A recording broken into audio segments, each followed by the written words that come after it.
ধন্যবাদ বন্ধুরা। আমরা রাজবংশী ঘরের ছাওয়া, আমার বাড়ি গ্রামত। আর এলা বর্তমানে যেটা সিজন চলেছে, যেটা চাপাতা কাটিং হয়ে গেছে, তো এটা এলা চাপাতা আরও মুকুল চলে যাচ্ছে, যেগুলা পাতা বেরোবে, নতুন কুশি বেরোবে, সেগুলা কাটিং করিমো, আমার ফ্যাক্টরি দিয়ে পাঠামো। তারপরে চা তৈরি হবে, সেগুলা ফির উলে আমার কিনে নিয়ে খামু।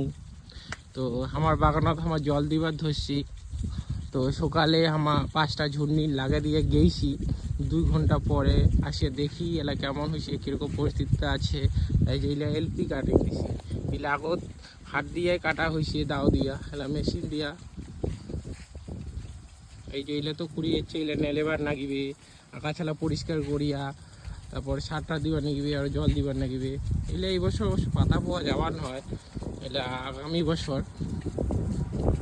আমার জল দিবার তো সেই ঝুড়নিটা কেমন স্পিডে চলেছে দেখো।